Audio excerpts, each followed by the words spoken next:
tendo a plena confiança de que a nossa fé e o nosso amor estão firmados na graça de Jesus, que o Senhor está conosco, cuidando de cada um de nós. Nós vamos cantar agora o hino do cantor cristão. Em nada ponho a minha fé, senão na graça de Jesus, no sacrifício remidor, no sangue do bom Redentor. A minha fé e o meu amor estão firmados no Senhor, estão firmados no Senhor. Se lhe não posso a face ver, na sua graça vou viver. Em cada transe sem falhar, sempre hei de nele confiar. A minha fé e o meu amor estão firmados no Senhor, estão firmados no Senhor. Seu juramento é muito leal, abriga-me no temporal. Ao vir cercar-me a tentação, é Cristo a minha salvação. A minha fé e o meu amor estão firmados no Senhor, estão firmados no Senhor. Assim que o seu clarim soar, irei com ele me encontrar e gozarei da redenção com todos que no céu estão. A minha fé e o meu amor estão firmados no Senhor, estão firmados no Senhor.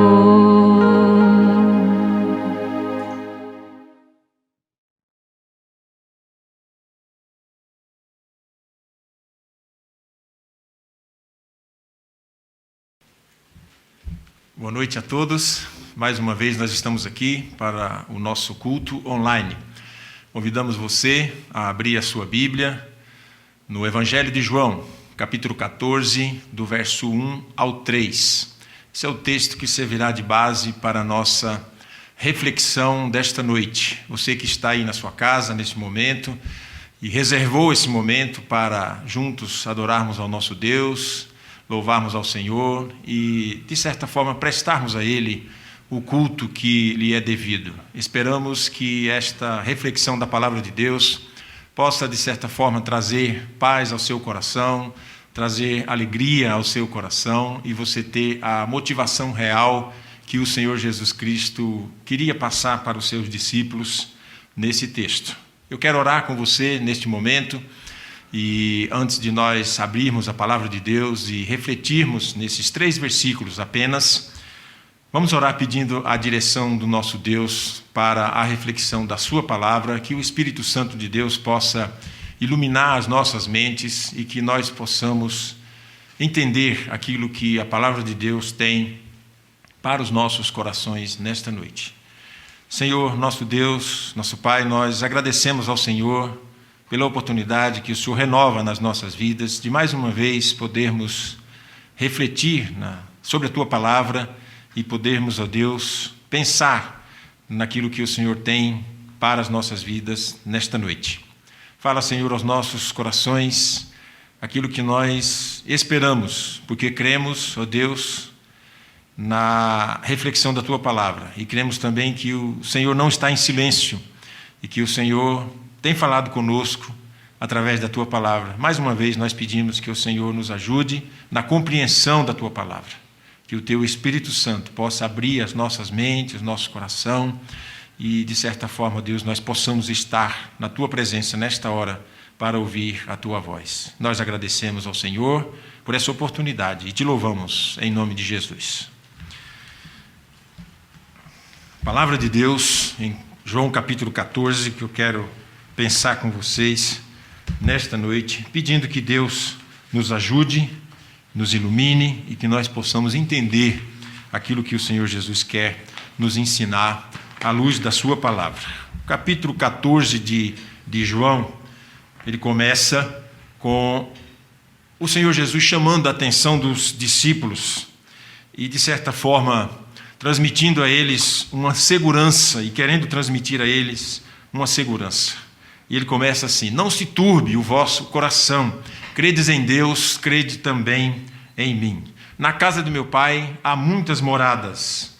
Se não fosse assim, eu vos teria dito: vou preparar-vos lugar. E se eu for e vos preparar lugar, virei outra vez e vos levarei para mim mesmo, para que onde eu estiver,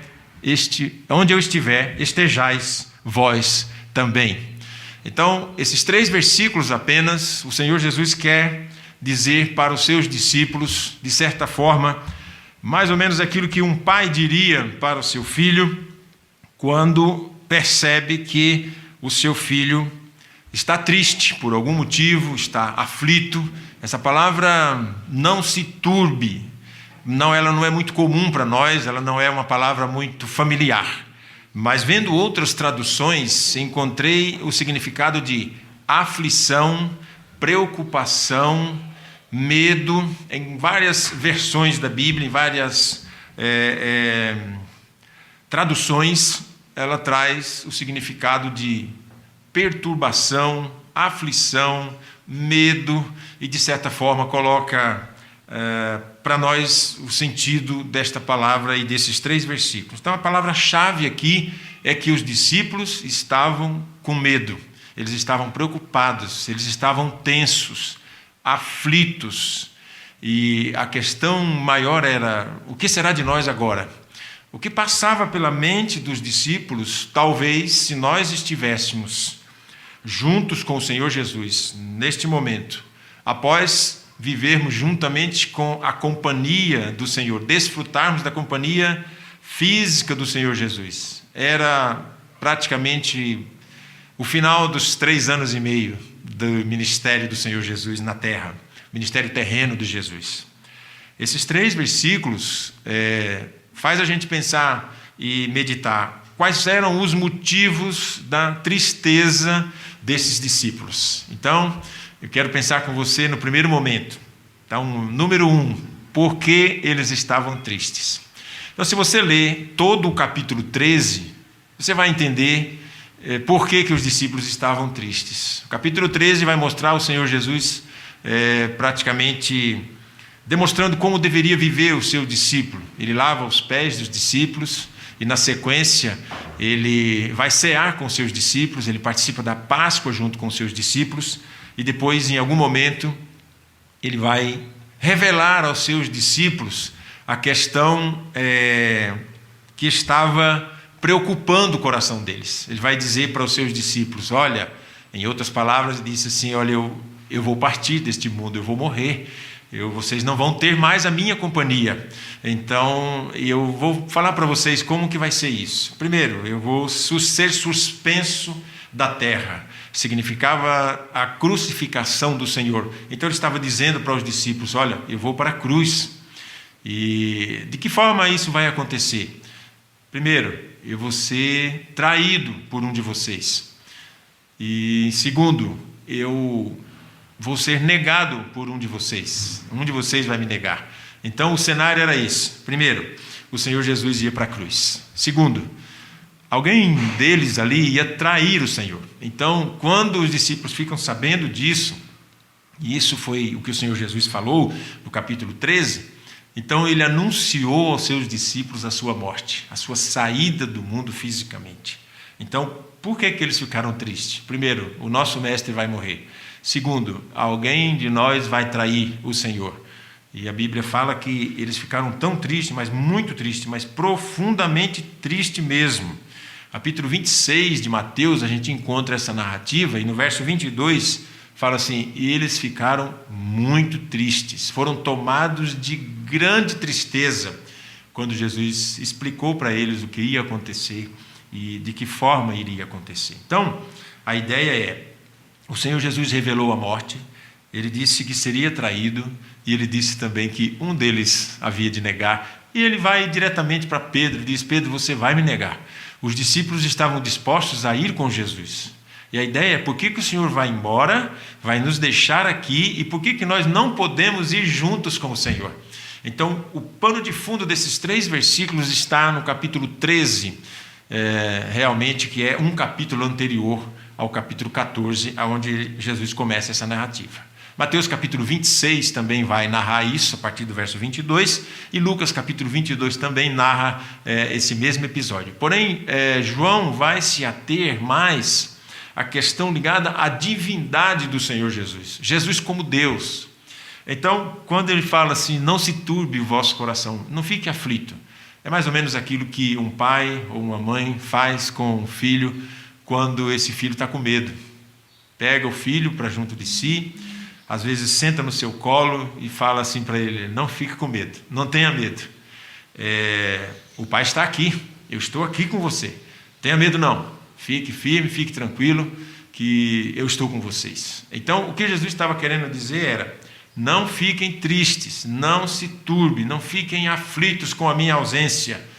E aí, diante dessa palavra de conforto para o coração dos discípulos, o Senhor Jesus vai passar a dar a eles alguns motivos pelos quais eles não deveriam ficar tristes. Porque uma coisa é você dizer para a pessoa: calma, fique tranquilo, não fique triste, fique alegre com essa situação toda, mas não dizer à pessoa quais os motivos. E a presença física do Senhor Jesus Cristo com aqueles discípulos trazia para eles uma segurança muito grande. E quando eles se veem ameaçados de certa forma, perder esta comunhão e essa convivência com o Senhor Jesus, eles ficam com medo. Essa palavra turbe, aí não se turbe ou turbar, ela significa a pessoa realmente ficar numa sensação de tristeza, de aflição, que quase que partindo para o desespero. O que vai acontecer com a gente agora? Os irmãos lembram daqueles discípulos no caminho de Emaús, que eles estavam voltando para Emaús, saindo fora de Jerusalém, indo embora, tristes pelo caminho, e Jesus passa a caminhar com eles, e eles não percebem a presença de Jesus, tamanha a aflição do coração deles. E quando Jesus pergunta: por que vocês estão tristes? Por que vocês estão desse jeito? Eles ainda dizem: você não sabe o que está acontecendo, você não é daqui da cidade, você não sabe que o assunto da cidade neste momento é a morte do Senhor Jesus, a morte do nosso Salvador. Você não sabe dos acontecimentos, você não conhece, você não está por dentro do que está acontecendo. E ali, diante deles, estava o próprio Senhor Jesus Cristo, que já tinha ressuscitado, e aparece a eles, e eles não conhecem, não reconhecem o Senhor Jesus. Então, a aflição, muitas vezes, esse turbar, esse ficar aflito e com medo, às vezes tira de nós a visão dos céus, a visão celestial, a visão da morada celestial que o Senhor foi preparar para nós, a visão do reino de Deus, a visão de um coração sem mancha mais e sem mácula, sem nenhuma dívida, porque o Senhor Jesus levou na cruz as nossas dívidas, cravou ali a dívida que nós tínhamos com o Senhor e nos dando direito de entrada nos céus. Essas coisas fogem do nosso pensamento quando nós estamos com medo ou dominados pelo medo. E de fato o medo ele tem algumas coisas boas para nós. Por exemplo, quando você tem medo, você toma algumas precauções. O que a gente não pode é ser dominado por esse medo. E o que Jesus estava querendo dizer para os discípulos: não deixe que o medo domine o coração de vocês. Eu quero colocar para vocês alguns motivos pelos quais vocês não precisam ter medo. E aí Jesus começa a mostrar para eles: olha, primeiro, não fique com medo. Vocês têm mais motivos para ficar alegres do que para ficarem tristes. E aí eu vou começar a dizer para vocês quais são esses motivos. Então, primeiro, Jesus consola o coração deles: não fique triste.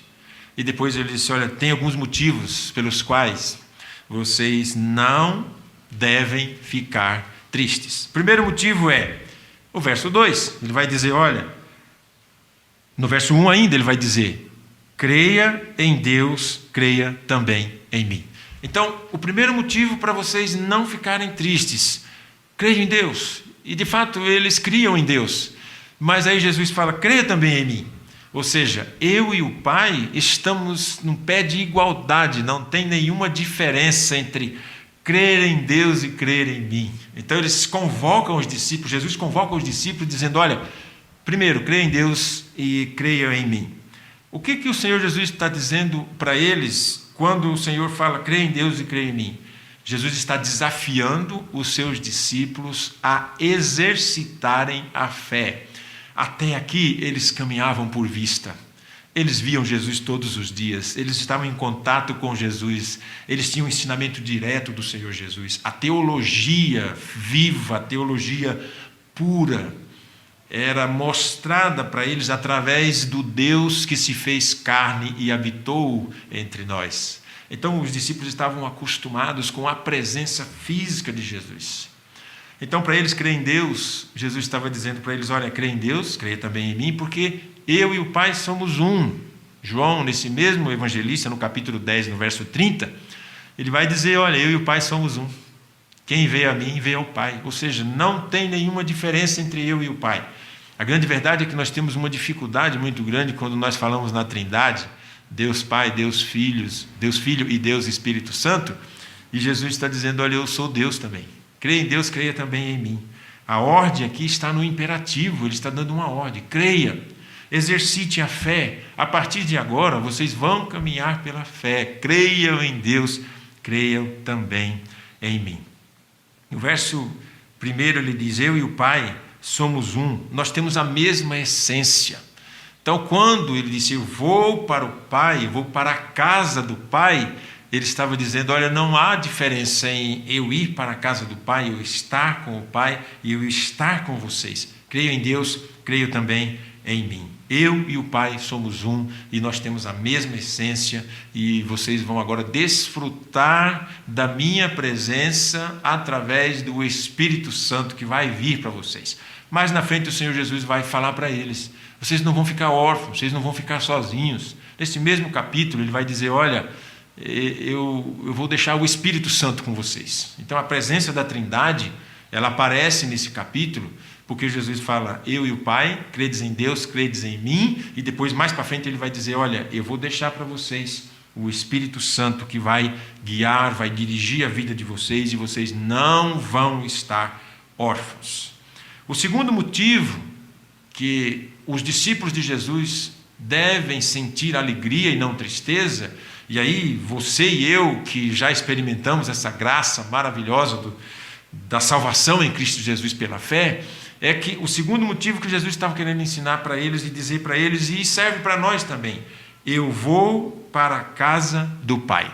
E a ideia que a gente tem de casa do Pai, talvez é aquilo que a gente aprendeu ao longo da nossa história e quando éramos crianças, de que a gente tem uma mansão celestial, que lá é um lugar assim muito bonito, que a gente tem quartos lá, e mansão assim com bastante coisa bonita, e uma mansão bem diferente daquilo da nossa casa que nós temos aqui na terra, com vários quartos, e que os quartos especiais são para aquelas pessoas que realmente têm um nível de fé diferenciado. E aquelas pessoas que, ao nosso ver, não são tão santas assim como nós pensamos, eles vão ficar lá num quartinho, no fundo, num lugar assim reservado. Então, a gente tem a ideia de casa do Pai como um lugar. E Deus não é um Deus que se atém a lugar. Então, quando a gente pensar nisso, a gente tem que pensar, Deus está em todos os lugares, não existe um lugar especial onde Ele está e outro não, porém, na casa do Pai, no reino, no céu, é o lugar onde Deus está de uma forma onde Ele não está em lugar nenhum. Porque o que o Senhor Jesus está dizendo é que a casa do Pai é o lugar de glória.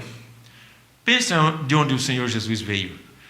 Ele deixou a sua glória, Ele deixou a casa do Pai, Ele deixou o céu e veio para a terra para morrer em nosso lugar, para substituir o nosso lugar na cruz. O lugar do Senhor Jesus é na casa do Pai, é no lugar de glória, é no lugar onde a sua glória vem e é expressa de maneira muito especial.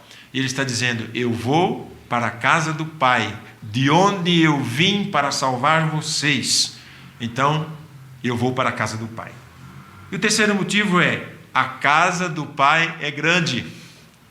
Ele disse: olha, tem muitas moradas lá na casa do Pai. Verso 2: na casa do meu Pai há muitas moradas. Ou seja, é grande o lugar. Tem lugar para você, tem lugar para aquelas pessoas que de fato entregaram a sua vida ao Senhor Jesus Cristo. E é bom que você pense nisso.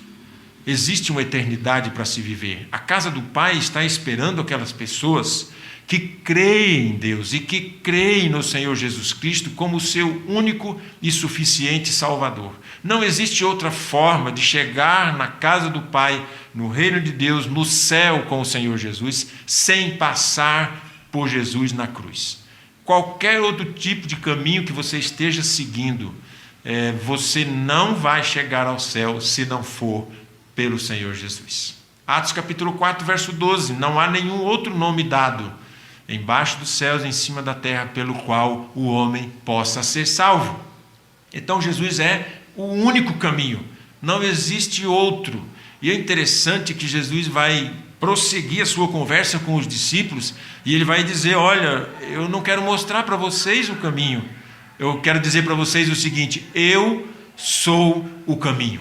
Então o Senhor Jesus, ele é o caminho. Ele não mostrou para os discípulos o caminho, mas ele disse: eu sou o caminho. Nesse mesmo capítulo, no verso 6, ele vai dizer isso: eu sou o caminho, a verdade e a vida, e ninguém vem ao Pai a não ser por mim. Ou seja, só podemos chegar à casa do Pai através do Filho e através do Senhor Jesus Cristo. A casa é grande, tem lugar, mas é preciso passar pela cruz. É preciso você entregar a sua vida nas mãos do Senhor Jesus, como muitos de nós já fizemos. Você que está na sua casa, que está participando do culto, você com certeza lembra o dia da sua conversão. O dia em que você disse: Senhor, eu quero fazer parte do teu reino. Eu aceito o Senhor como meu único e suficiente Salvador. E a partir daí a sua vida mudou. Deus fez de você uma nova criatura. Agora você busca a santificação, você busca agradar a esse Deus, você busca viver de modo digno com o chamado que você recebeu. A casa é grande, é isso que o Senhor Jesus está querendo dizer. Quarto motivo: a casa é grande, mas eu vou preparar lugar. Creiam em mim. Ele disse: olha, na verdade já tem lugar. Mas se não fosse assim, eu vos teria dito: vou preparar-vos lugar. E se eu for e preparar lugar para vocês? É interessante a gente pensar como que o Senhor Jesus está preparando lugar para nós, já que o texto diz assim: tem lugar preparado. O Senhor já preparou, mas eu vou preparar. O que Jesus está querendo dizer com isso? Tem lugar, ele mesmo ia preparar, e se não fosse assim, ele teria dito: vou preparar-vos lugar. E se eu for preparar lugar, significa que o Senhor Jesus preparou, está preparando o caminho da salvação e o caminho para chegarmos à casa do Pai. Então o que ele quer dizer para os discípulos? Olha, vocês vão chegar na casa do Pai, mas precisam passar por mim. Ou seja, em outras palavras, eu preciso ir à cruz, eu preciso morrer. Alegrem-se com isso, porque através dessa morte sacrificial, através dessa morte que é substitutiva, vicária, vocês vão chegar à casa do Pai. Se eu não for para a cruz, se eu não morrer, e se essas coisas que estão profetizadas na palavra não acontecer, vocês não chegarão à casa do Pai. A forma e o caminho é esse. Eu sou o caminho. E o caminho que Jesus estava querendo dizer era realmente o caminho da cruz. Não tem como vocês chegarem na casa do Pai se eu não morrer fisicamente, se eu não for entregue, e se eu não padecer, se eu não for cuspido, se não colocarem uma coroa de espinho em mim. Esse drama da cruz eu vou viver ele por amor a vocês. Então os discípulos de Jesus agora começam a entender de uma outra forma o reino de Deus e de forma espiritual. Então, por que eles estavam tristes? Porque Jesus tinha dito de que forma ele iria morrer, e ele revelou: eu vou morrer, eu vou partir, está chegando. Era quinta-feira, um dia depois Jesus ia morrer, e tudo isso que está acontecendo aqui era na quinta-feira. A sexta-feira era o dia da sua morte. Essas eram as últimas palavras do Senhor Jesus aos seus discípulos juntos. Essas eram as últimas instruções. Era como se fosse uma despedida para eles. O coração deles se abate de tal forma que Jesus percebe que eles precisavam de uma palavra de consolo e de conforto. Quinto motivo para que eles pudessem se alegrar e não se entristecer é que Jesus estava dizendo para eles: olha, eu voltarei, eu vou voltar. Veja que o começo de tudo é o exercício da fé. Crê em Deus, crê também em mim. Olha, eu vou voltar. Eu vou voltar aqui. Eu vou para a casa do Pai, vou ficar lá um período, mas depois eu vou voltar. Tudo bem até aí, o Senhor vai voltar, mas e daí? Sexto motivo para que eles ficassem alegres: eu vou receber vocês para mim mesmo. Então Jesus está dizendo: olha, eu vou para a casa do Pai, mas eu vou voltar da casa do Pai e eu vou receber vocês. Eu vou querer vocês junto de mim.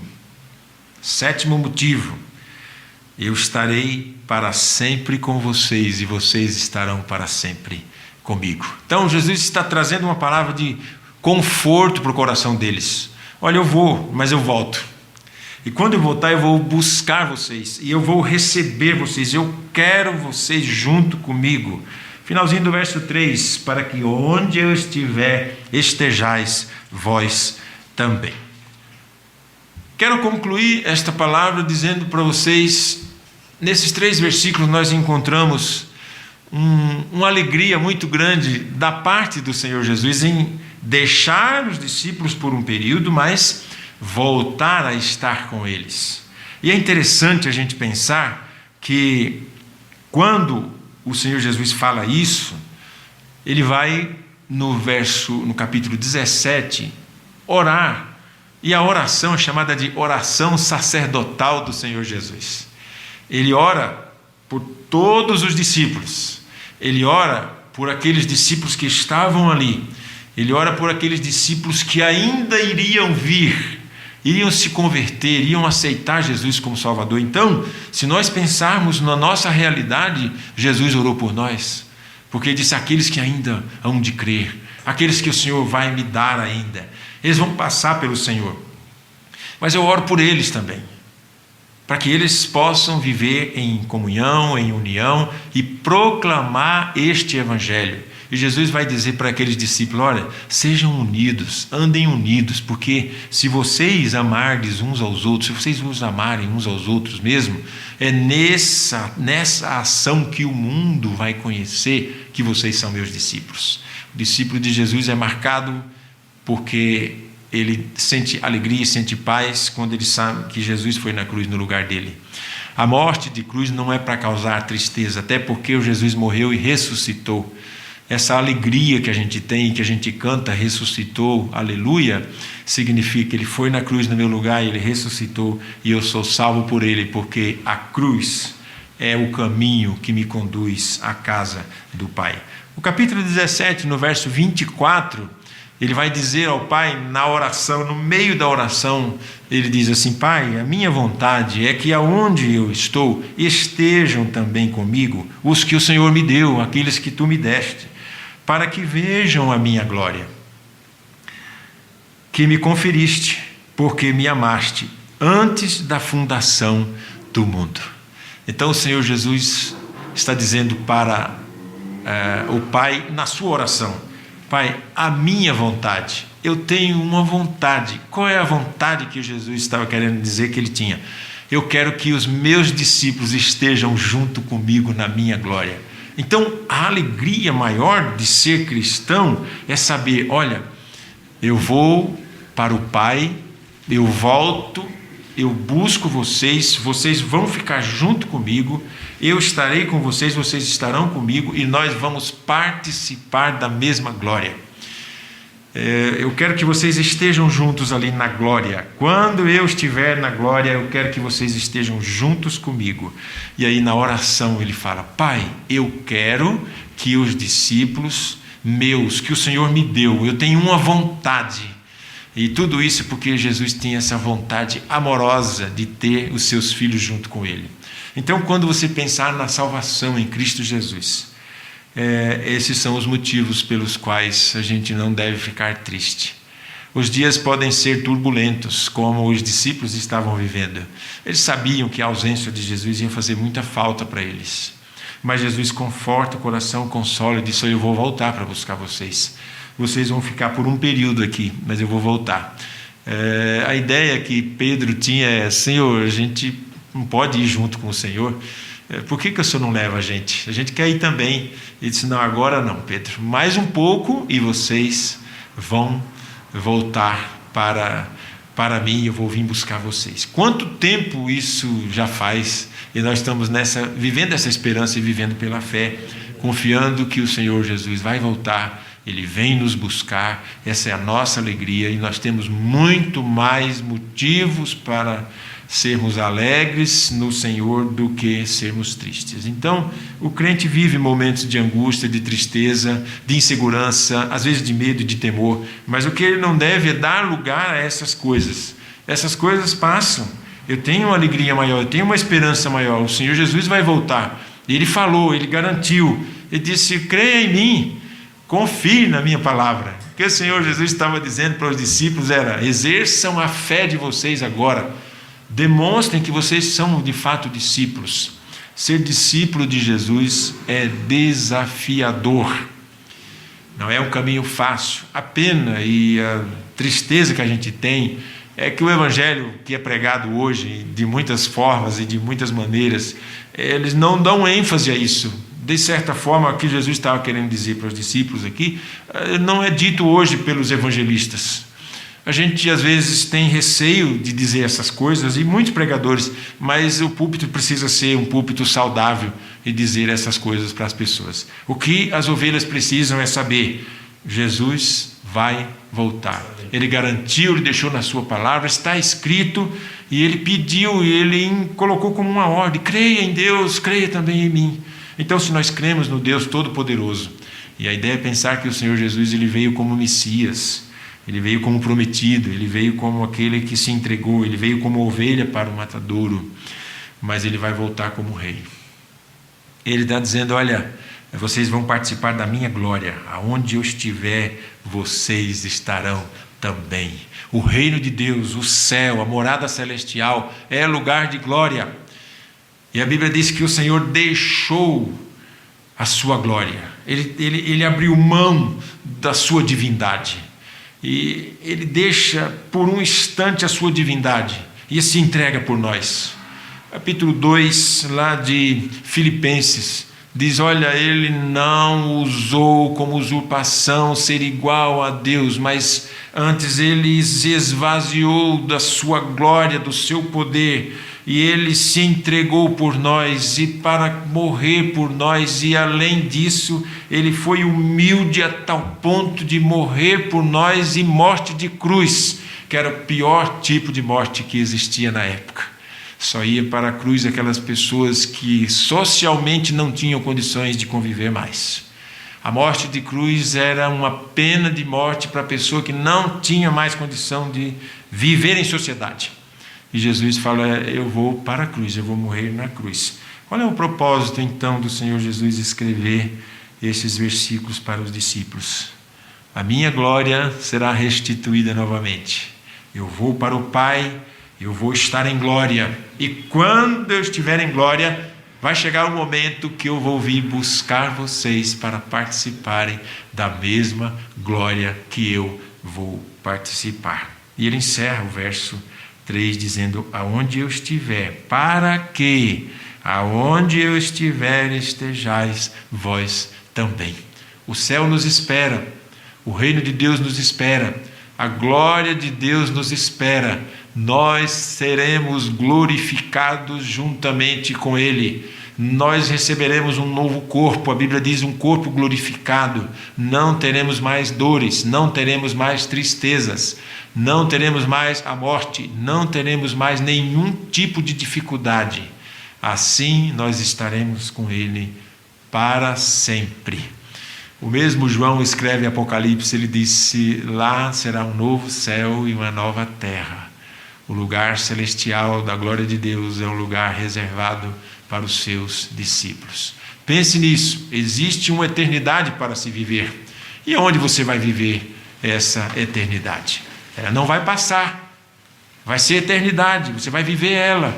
Não vai ser um período que você vai passar e depois vai acabar. Não, vai ser eterno. Eternidade, aonde você viverá a eternidade. Só existe um caminho. Jesus é o caminho, a verdade e a vida. O caminho para o céu é Jesus. Cuidado para você não trilhar um caminho e chegar no final da história você falar: que caminho foi esse que eu segui até aqui? E que caminho foi esse que eu tomei? E olha onde deu, não deu exatamente onde eu esperava que desse. É mais ou menos igual aquela pessoa que escada e sobe no prédio. E quando ele chega no topo da escada, lá no final, ele descobre que colocou a escada no lugar errado. Aí ele desce, pega a escada e coloca a escada no lugar certo. Só que no reino de Deus, se você colocar a escada no lugar errado, você não terá mais chance de corrigir. A escada para o céu, muitas pessoas podem até usar isso como sentido figurativo. Eu estou caminhando para o céu, estou subindo a minha escada para os céus. Enquanto nós estivermos aqui nessa terra, nós estamos caminhando para lá. Porém, é preciso saber que caminho é esse que nós estamos seguindo. Se você estiver seguindo os caminhos do Senhor Jesus, estiver seguindo realmente o Senhor Jesus como seu Salvador, você está no caminho certo. Porque Ele disse: eu sou o caminho. Vamos orar. Senhor, nós te damos graças porque o Senhor preparou um lugar para nós nos céus. Além disso, o Senhor preparou um caminho para chegarmos lá. Oh Deus, e esse caminho é o Senhor mesmo, porque o Senhor disse: eu sou o caminho, a verdade e a vida. Oh Deus, nós sabemos que o Senhor não mostrou a luz, mas o Senhor disse: eu sou a luz. Oh Deus, nós sabemos que o Senhor não mostrou, oh Deus, a ressurreição, mas o Senhor disse: eu sou a ressurreição e a vida. Quem me segue não andará em trevas, mas terá a luz da vida. Oh Deus, nós sabemos que o Senhor não mostrou o pão, mas o Senhor disse: eu sou o pão da vida. Oh Deus, nós sabemos que o Senhor não mostrou a água, mas o Senhor disse: eu sou a água viva, e quem beber desta água nunca mais terá sede. Oh Deus, nós sabemos que o Senhor é Deus, porque o Senhor disse: eu sou, e este eu sou é o mesmo que está em Êxodo, capítulo 3. Oh Deus, porque o Senhor é todo-poderoso, porque o Senhor é o nosso Salvador, porque o Senhor é a luz, o Senhor é o bom pastor, o Senhor é a vida, o Senhor é a nossa salvação, o Senhor é o caminho, o Senhor é a verdade, o Senhor é a vida. Por isso é que nós cremos no Senhor como nosso Salvador. Dá ao Senhor que as pessoas alcançadas por esta palavra também possam entregar as suas vidas ao Senhor Jesus, crendo nele como seu único e suficiente Salvador e desfrutando deste consolo que está nesses 3 versos. O Senhor possa acalmar os corações. Ele vai para o Pai, vai para a casa do Pai. Na casa do Pai tem muitos lugares, ó Deus. Ele vai voltar, Ele vai nos buscar para que onde Ele estiver, estejamos nós também. Graças a Deus por essa bênção, por esses versos. Nós te louvamos em nome de Jesus. Amém e amém. Deus abençoe a sua vida e Deus possa realmente confortar o seu coração desses dias turbulentos. Amém? Graças a Deus. Deus abençoe. Fique com Deus. Amém.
renova-me,